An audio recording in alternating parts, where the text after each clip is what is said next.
Today is March 24th, 2026. Today, Rick took my son Danny to court for the objects that he refused to remove from the farm. He didn't even fill the paper out right. The judge threw it out. He has to refile. He was in there. My dad has dementia and Alzheimer's. He's never been diagnosed with dementia or Alzheimer's.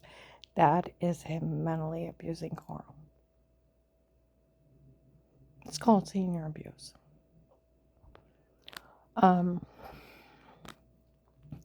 That his new wife sold the farm out from underneath him. He was co-owner. He was never on the deed, ever his. Never entitled to it either. It was Carl's only. And she took off, and I had to have an attorney activate Adult Protective Services. An attorney can't activate them. I said, well, I can be that. I activated the sheriffs, the Stark County ones. My grandson started laughing. I said I took all those notarized statements of all those people witnessing him, threatening to kill Carl, to steal his land, and steal everything and destroy him.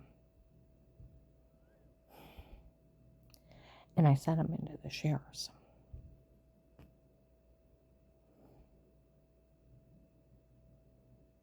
He don't even know it yet. The sheriffs know he's threatening Carl's life and telling people he's going to kill him to steal everything from him. And he's told Carl that. He has told some guy on the phone in front of Desi and her friend, and they witnessed him saying he was going to have Carl killed for him to steal everything. He told Audrey he was going to kill Carl and me and steal everything from us. He told Carl to his face. And Carl and him got into a screaming match. And Carl, well, actually, he told him on the phone that. And Carl and him got in a screaming match. Carl came home from where he's down at the farm back a long time ago.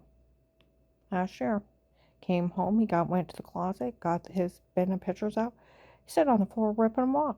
I said, what are you doing? He's no longer my son. He threatened my life. He threatened yours to steal from me. He is no longer my son. He made up a lie in court, too. That, now, when we went down to the Tuscarora Sheriff's, Desi was with us. We didn't talk about times and dates. We were showing proof of stalking and harassing. 30 phone calls before 8 o'clock in the morning, threatening voicemails he left, threatening text messages. He said, I went down to the Tuscarora Sheriff's. They know he's got dementia and Alzheimer's. He couldn't remember dates and times. We didn't talk about dates and times. Deputy Cox at the Tuscarora Sheriff's told me to take my husband and run, where he even threatened to frame Carl if he had to get him arrested to steal for everything. It was Carl's daughter, Desi. It was her horse she was storing down there, and a cat. I don't know if she found it or what, but she was allowed to live with a horse because it needed a home. Carl became very fond of it when he'd go down there because it'd run up to him and he'd give it extra treats when he would go down there. He started leaving messages that he was going to have Carl arrested for beating that horse and beating that cat. Well, it got to the point where he's leaving threats with everyone and calling and threatening Carl. Carl was too afraid to go down to his farm. Desi was taking care of her own horse and little Rob, a neighbor. And he said he was going to call the Humane Society and tell him Carl did it. Well, where he said, I'll give you till 2 o'clock to call. I'm calling by 10. Now, it's not even Carl's horse. He can't even go down to his farm. The horse ended up with a hole in its face, scratches, and the cat was dying of liver disease. We asked little Rob, when did they get hurt? They were fine 2 days ago when I seen them. Cat run across the field. And the horse didn't have a mark. Now, about a week before that, Carl had told my son Danny that he had a hope chest down there that was his grandmother's. It's over 100 years old. He wanted it for his daughter Audrey, and he didn't want Rick to steal it or break it. Danny said, well, I have my concealed carry. I'm not afraid of Rick. He said, I'll take you down. I'll guard you while you go in and get what you want.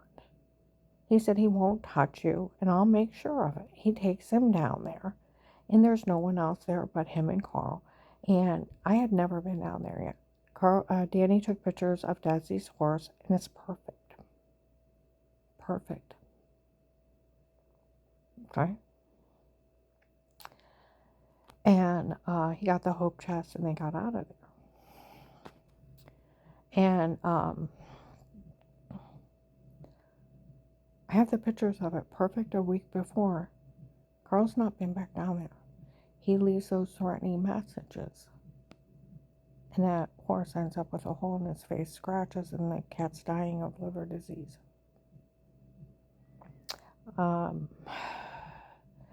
We made a deal with the Humane Society if Danny took it put on his friend's farm. Got a medical treatment. The horse, that they wouldn't put charges against Desi. See, it wasn't Carl's horse. It was Desi's. The only one he would have got in trouble was Desi. So his little hostile takeover didn't work. And we had to put the cat down. It was already dying. Broke his heart.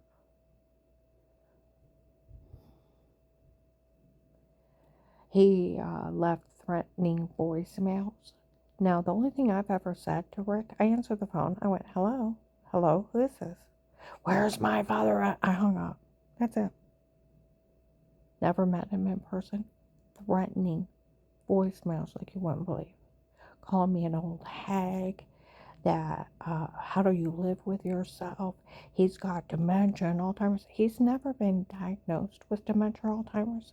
Never been treated. And like the VA said, Rick can't just make up something like that. You're fine, Carl. It's just him making it up. Unfortunately, we see elderly abuse all the time here at the VA. When they think an older vet has money or a property and somebody in the family or somebody else wants it, they start saying stuff that's not true about other people, and then they try to terrorize them or threaten to harm them or harm them to steal from them. We see it all the time. Rick is earmarked as elderly abuse. So is his second wife's kids that took over 60 grand in checks and did not pay him back. And for all the threats and the text messages, voicemails. So his second wife's son, that is not even his, to his second wife, Brenda, her husband, Jim, the Lester, the Veronica, and then his oldest stepdaughter from them, Deb, that was already 26 when he married their mom. They still had a relationship with her dad till a few years ago when he died. The orphan nanny thing's a scam to steal from him. I've got it out of Carl how they had his late wife used to have him beat him and then have Deb come up and sexually assault him. And that's why she did it in the courthouse September 10th, 25, while his late wife would watch, and she'd order her kids, her grown kids, to beat on him. They were like, 13 to 15, 12 to 15 or something like that when they first got together. They're almost grown. And when they got to be adults, she had them beat Carl if she didn't like what he said or did. And he lived in fear and being abused for 20 years. Those bastards will not harm him. Rick tried to discredit Desi in there. Desi wasn't even there. I told Desi, she said, why is he bringing me in this? I said, he didn't even bring out the notarized statement from you and your friend. He doesn't even know about it. I said, because you two witnessed him telling somebody on the phone he was going to have Carl killed to steal everything he has. And he was going to have him killed. That's what he told Audrey. He didn't know how he was going to do it, but he was going to have him killed. He was going to have me killed to steal everything. He threatened to have her marriage annulled. At the very least, have Carl bashed in the back of the head, kidnapped, have attorney find him incompetent, thrown in a nursing home, have our marriage annulled, and have my skull bashed in. They didn't know what they would do with my body when they got done with it, and he was going to steal everything we got. You know, when you terrorize somebody and you're an asshole, you get nothing. Nothing. Absolutely nothing. You're never entitled to anything from your parents. Your parents own land, money, assets. The only way you get something is by their goodness and grace. Because they choose to. They can leave everything to the Humane Society. They can give it to a homeless person. It's not their children's. The only time you're entitled to even half is if you're a spouse. You're entitled to half of all joint assets.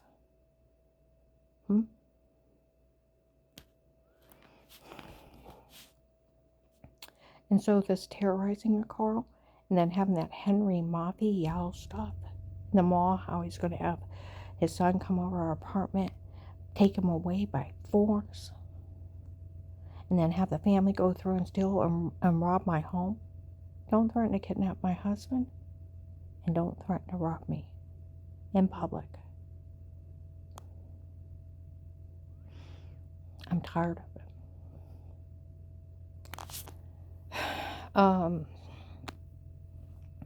People have all been talking. I heard him walk around talking about Agent John the way he talked to me on a recorded line. How he bullied me and how illegal it is. And how he could end up in jail. I'm still praying for you, Agent John. For you to do what's right. The case rides on it. And all those drug dealers that were caught under surveillance, staying in jail. And I pray for you. And I pray for God to help you to do what's right. For the only way to beat him, the one that's doing this, is to do what's right. He banked everything on. No one would do anything right in this. He thinks everyone is corrupt. He's always watching, waiting for you to make a mistake, and then he's got you. He blackmails people. We all know about him. He thinks it's funny killing people. He thinks it's funny trying to kill people. The greatest hunt is hunting a human being. We all know about it. Remember January 19th?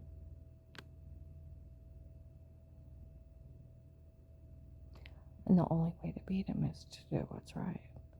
See, Agent John stands up for my case. It's legit.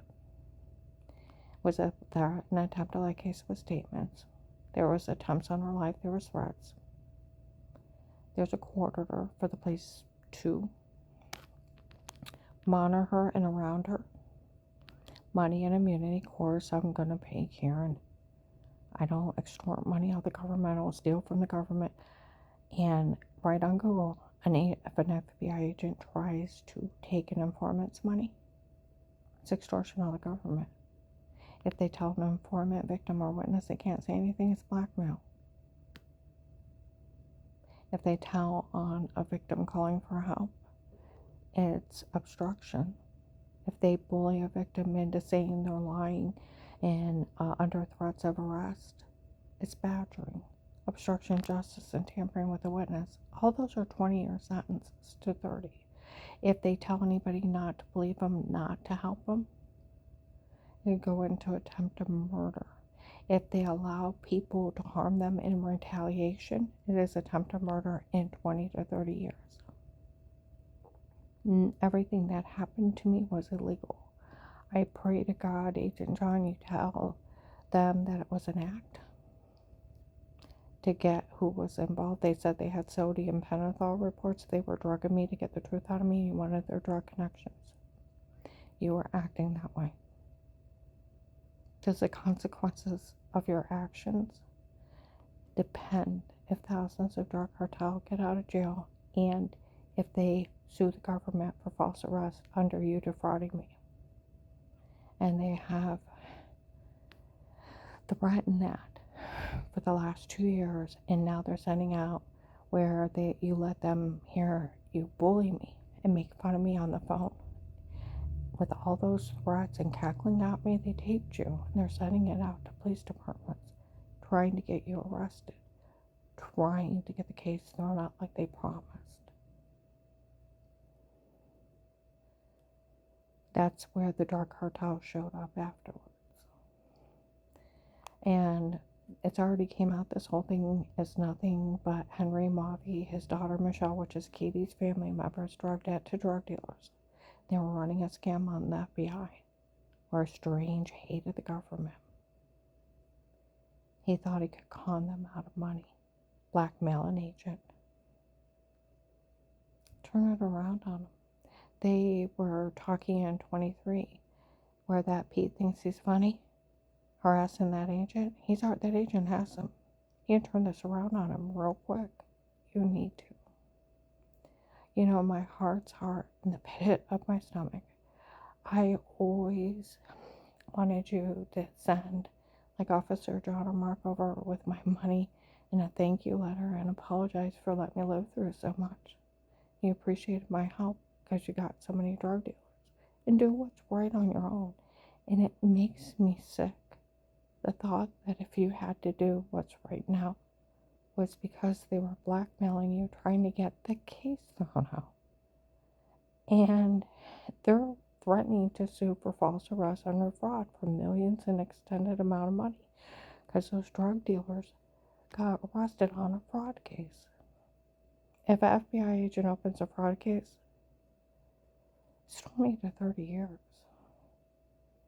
That's where you have to stand up for the surveillance. They want Judge Peters released out of Florida. They've already announced that. Even last year, they were even talking to the mall. They were talking in, Lyons. All over. They want the case thrown out. He was defrauding her the whole time. He told on her for calling the FBI. He bullied her into false statements. He threatened her. He admitted it. He's already talked to everybody knew. And then it's illegal for him to tell someone they can't say anything. And then he's already admitted everybody knew. And he's already talked to everyone. And it goes into blackmail. Can't enter blackmail. And then he threatened her and he left her there and took her money. He was defrauding her the whole time to steal from her and steal from the government.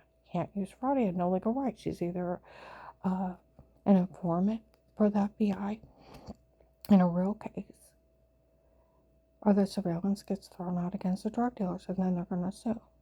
See, they wanted to be able to, where they said they set you up to be arrested, the whole thing was to set you up. They've even told investigators they bribed you. They're going hot and heavy after you. And I feel sorry for you, but if it wasn't an act and you are that bad of a criminal, you do need arrested. But the thought of thousands of human traffickers, serial killers getting released terrifies me for the children that will die. I pray for you that God helps you do what's right. And I'll be damned if Katie's family, Dave's ex-girlfriend, Michelle, her family member, and her dad, Henry Mavi, think they can steal money I earned.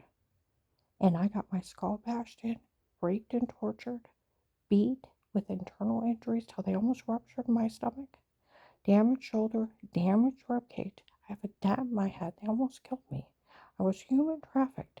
I was tortured by these people. Drugged till I lost 70 pounds and my stomach shifted over my ribs.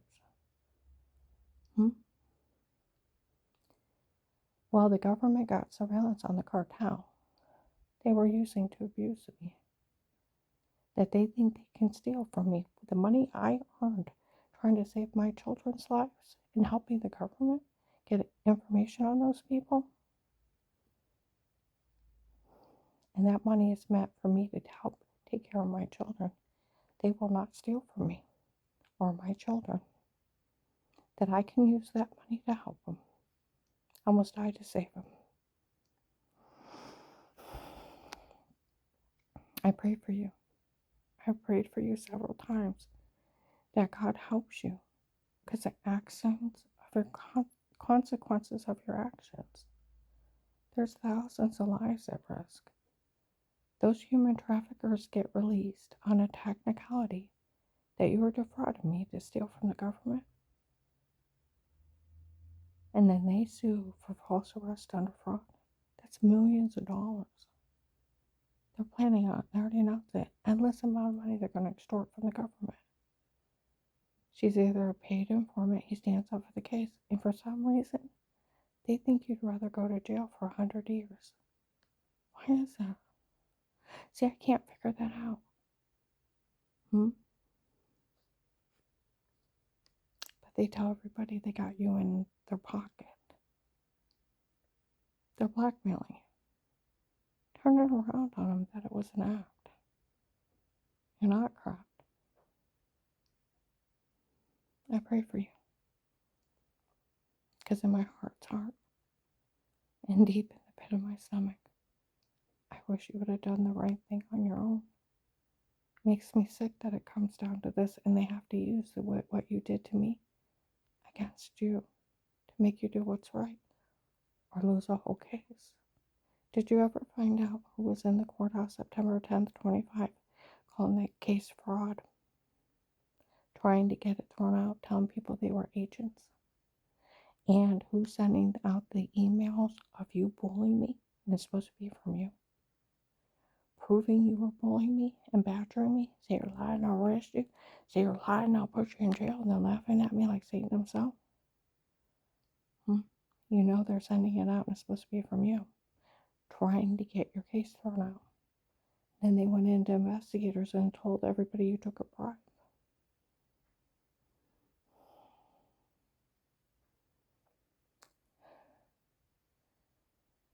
And that stupid girl from Florida outside Dutch Valley yesterday saying that they're setting up a meeting with that agent, don't go, where they called you a fool June 7th, 23, how they fooled you with their stunner tapes before.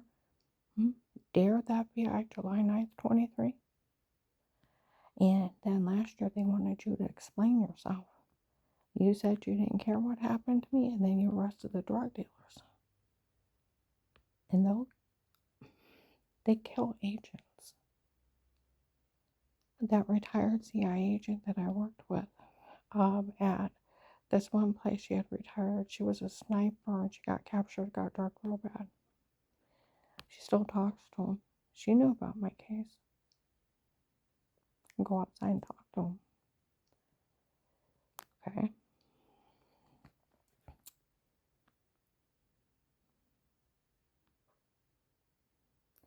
She said all law enforcement are after that Texas girl.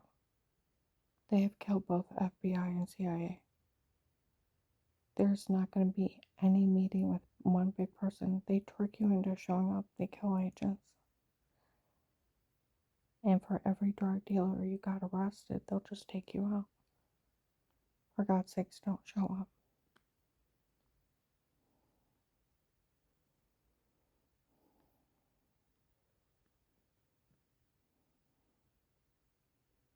I'm going to go ahead and upload this.